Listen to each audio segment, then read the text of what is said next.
Mike, you don't talk enough about cheap watches. It's always 2,000 or 4,000 or 10,000 or more. Give us some love and talk about watches under $1,000. What's good? What should I be looking for? Do you have any tips or tricks? Those are all fair questions. So today, that's the focus, sub $1,000. What you should be looking for, what to be mindful of, and some suggestions for watches that I personally think would be worth it. Let's dive into my approach to finding a good sub $1,000 watch. We have to get this out of the way. You can get a functional and good watch for $20. You buy a Casio F91 and be done with it. But honestly, I want a little bit more of room to maneuver. $1,000 is a lot of money, but due to inflation and all sorts of things, it's still getting harder and harder to get a great watch for under $500. With taxes and shipping, a lot of replica Chinese brands don't come in under $500 even where I live. Now, on to helping you find a good watch. For me, the first key to finding a good watch is to understand the brands in a simple and straightforward manner. Once you've categorized these brands, you've got some general guidelines you can apply to inform your decision. From my perspective, there are largely 4 buckets you can put the brands into. You've got fashion brands, you've got Chinese replica brands, you've got independents, and you've got conglomerate brands. Fashion brands are Daniel Wellington, Nixon, Michael Kors, Fossil, Tommy Hilfiger. Technically, some of these brands might actually be owned by conglomerates, but largely they stand on their own or are owned by fashion conglomerates. Now, how do you recognize a fashion brand? Well, for one, they've got a fashion name. So sometimes it's Tommy Hilfiger or Diesel, but more importantly, you won't see them at any high-end AD. You're most likely to see them in a more affordable jewelry store in a mall that has a display of cheaper watches. At the airport, they are going to be in the same area as beauty fragrances and sunglasses. You might also potentially find them at big box stores with, small display areas. In very rare instances, they do have their own stores, but it's not particularly common. When it comes to the lineup, you typically know them by the fact that their lineup is made up of tons of models, and there's rarely a lot of consistency in design. They are almost always design-wise all over the place. I'm sure somebody could say, well, the Invicta design aesthetic is ugly and that's the consistency, but I think that's a little bit reductive, but okay, I get your point. If you go to their websites, their watches usually don't have a lot of information about movements or materials. Odds are you're going to see a lot of gold plating, sometimes you're going to see fake jewels, and it also won't be uncommon to either see watches that are oddly reminiscent of high-end offers. So not necessarily replicas, but they kind of look like other watches that you've seen before. Another thing that's quite typical, which is a generalization, but it does hold true to a large extent, they're often on the big side. And that's because they're easier to machine cheaply when you've got big chunky cases. It's also not uncommon that some of the features on the watch might not work. So on some, Michael Kors watches, there were instances where you have a chronograph dial, but the chronograph actually didn't work. You might think I'd say you should avoid these watches at all costs, and to some extent I do feel you can get much more for your money elsewhere, but every now and again there are some nice watches in the mix. You should definitely, though, be going for something incredibly uncomplicated, so don't waste your money on plate gold. Keep it simple. Go for something that's smaller, something that's simpler. Don't get tempted to go for the flashy models. They rarely, if ever, work well. The key to getting something that's going to be nice in this price range is restraint. You have to exercise restraint. You're likely not going to get mechanically a great watch, but you could get one that looks nice.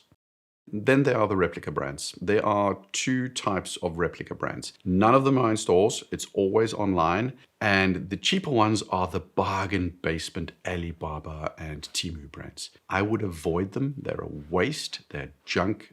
Don't do it. Then there are brands that dabble in replicas with respectable Seiko movements inside and build quality that can be pretty astonishing for the price. Replicas are a contentious issue, and my position has long been that I have no problem with them. I despise fakes, and I don't understand the need to buy fakes. It funds organized crime, and it's trying to pretend to be something else. To me, there's no integrity to it whatsoever. But a Chinese watch that looks like a Rolex but says something else on the dial, it's not terribly original. It's devoid of any of the mystique and brand, which I feel has a value that the original has. But they've got nice watches, and as far as I know, no one is getting hurt, and the big brands don't really seem to care either. Your choice in this category is down to how you feel about replicas.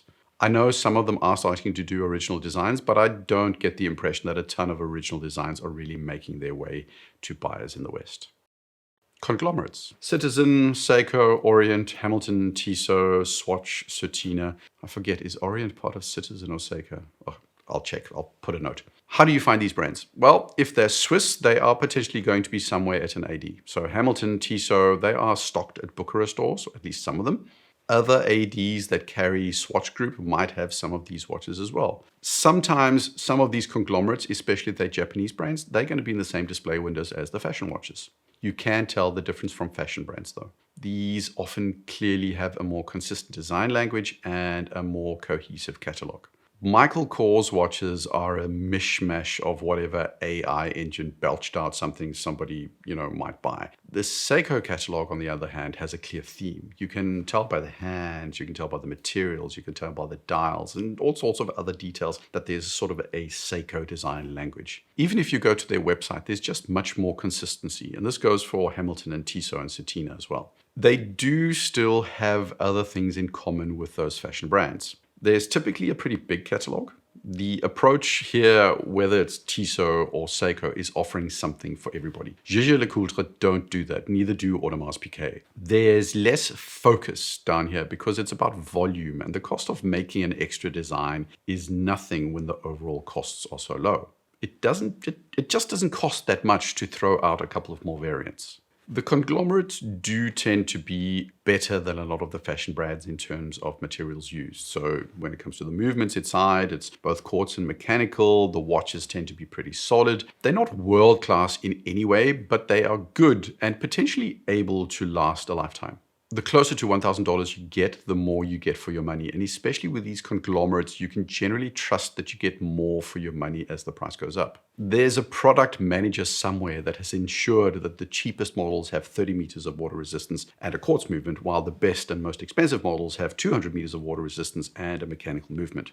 Because these brands are so big and because they're still in the volume game, there is that bloat in the catalog I mentioned. So some designs can be hit or miss. When you've got a massive catalog, keeping everything up to date design-wise is a slow process. So the range from the coolest watch to the ugliest watch in the catalog can be big. Sometimes you might even have a moment of confusion over how big the spread is.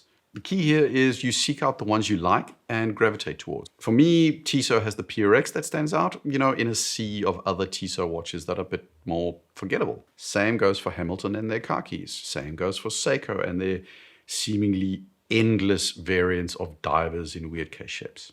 With these conglomerates, it's also important to make the distinction between Asian or Japanese brands and Swiss or European brands. What I'm going to say now might be seen as a vast oversimplification, but I do feel in the grander scheme of things that it holds true. I do feel that you get more for your money with the Japanese and Asian brands. A Tissot PRX is a standout offering from Tissot. The same goes for the Hamilton Murph, but the sheer variety and overall solidity of a Seiko or a Citizen Diver or a good-looking Orient dress watch is hard to beat. The Swiss have been ridiculously good at convincing us that their watches are better and more refined. To me, though, especially in this space, it's more of a marketing thing. The Asian brands are not generally good at branding in the West, so they get forgotten, but they make some really solid stuff. And basically all I'm saying is to just consider leaving the Swiss Alps every now and again and take a look at what's available from the other side of the earth.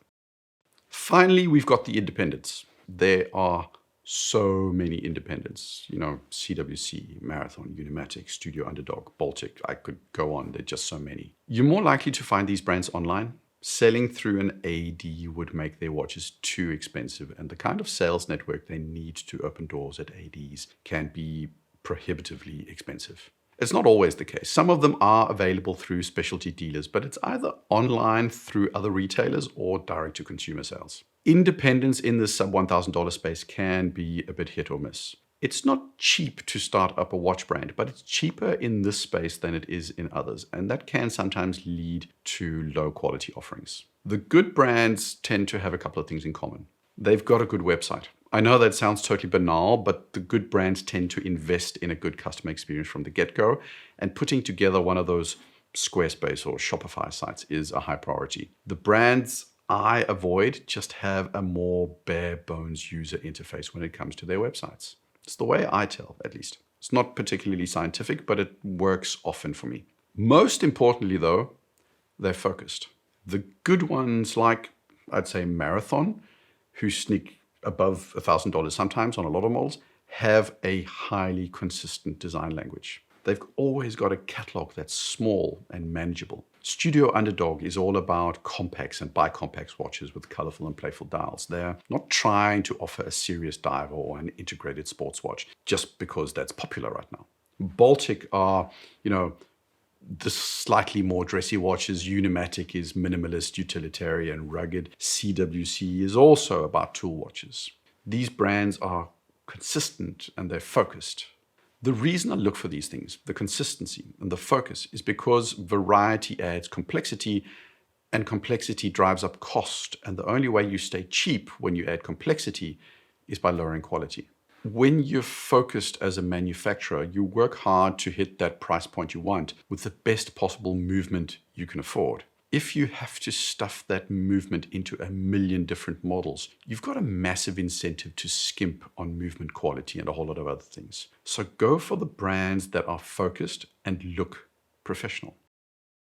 So we've been through 4 types of cheaper watch brands. If you want to go down the rabbit hole of movements and specs, I suggest you do. Caliber Corner and sites like them help you out. If you want to be more sure about what you're getting for your money, more research is usually always better. Having said that, I don't worry as much about it in this space as I do higher up. My expectations aren't as high because that wouldn't be fair. I'm aware of the fact that a lot of these watches in this price point have compromises. Conglomerates, I feel, often have an exaggerated emphasis on otherwise uninspiring movements. Independents are typically very focused on getting one specific thing more right than the rest. So Studio Underdog puts more energy into their design. Marathon puts more energy into ruggedness. Chinese brands, their compromise is originality because there is none. For fashion brands, the compromise is quality overall. Do your research to the extent that you feel it's necessary for you. Which brings me to a couple of sub $1,000 watches I personally would recommend. I like CWC. They're a good go-to, especially for quartz military style watches. The cases are a little bit soft in the look, but you don't want this kind of watch to look refined. You want it to look like a tool. Don't waste your money on a subpar steel bracelet. Get something like the 1983 Diver's watch. It's quartz, it's got 300 meters of water resistance, and it's got a look that's reminiscent of a Seamaster 300. I would love to recommend Studio Underdog, but I can't for one simple reason. I don't want to wait in line for a Rolex, and I don't want to wait in line for a sub $1,000 watch. They have no stock, and it annoys me, so I don't waste my time. So for me, I'm more of a Mr. Jones kind of guy. The watches are cheaper. They're not as good quality as Studio Underdog, at least not in my opinion. They're a lot more playful, and they might not have the same aesthetic longevity as Studio Underdog. But, there's this watch like the Perfectly Useless Afternoon. The name's cool. It's a cool watch. I like it. Casio has the M5610U, which is the classic square. It wears well, it's built like a tank, and it gets you all the street cred you need. Leica are a strong go-to for a decent vintage-looking Flieger. An interesting option is something like the Aachen models, which is available in 2 sizes, and it comes with a decent Miyota movement, and my personal favorite for a Flieger, it's the Beobachtungsuhr layout. Baltic are a decent option if you want a classic, dressier but still casual watch. I'm partial to watches like the Tourer, which I think represents a pretty good value proposition. It's 37 millimeters. The green is the one I would like, but most people would likely go for gray or navy or black. From the conglomerates, the Hamilton Murph is an excellent option. 38 millimeters, also available in white now. Seiko has the Presage Cocktail Time. I prefer the old Cocktail Time, so the JDM version, which had a different crown and a couple of other details. But it's nitpicking. It's still a super cool watch, especially the real Cocktail Times, the light blue dial. It's one of the best dials in this price range to this day. Well, at least I think so. Finally, a fashion-esque brand. I tried Invicta, but I have to admit, after going through what feels like 400 pages of hideous NFL collab watches, I just couldn't. Diesel almost killed me a little bit on the inside. There was nothing aesthetically I would ever personally wear, and I couldn't in good conscience recommend it. But Fossil, don't get the Cartier tank copy, don't get this Hermes horror, but this Fossil blue diver watch, 42 millimeters is a bit big, but it's kind of par for the course. You can probably tell that I'd rather put my money towards an independent brand or a conglomerate, but this is okay. I'm pretty sure the movement inside is also one you'll find in some low-end Zodiac models because Fossil owns Zodiac. Somebody can probably confirm or debunk that in the comments. I've tried to figure it out, but like I said, fashion brands aren't really super detailed about what their movements are. Last two, Bulova Computron because it's fun, and a Seiko Turtle because you really have to have a Seiko diver at some point. Being a watch enthusiast doesn't mean you have to spend millions to enjoy good watches. There are a lot of great options under $1,000. The segment overall might be a declining market, but for now that has benefits. Because as a manufacturer, you need to stand out in a good way to buck the trend. And that's good for us because they have to make an effort for us to part with our money. Question to you. Share your good sub $1,000 and even sub $500 options in the comments. What would you suggest? Let us all know in the comments. Like, subscribe. Cheers.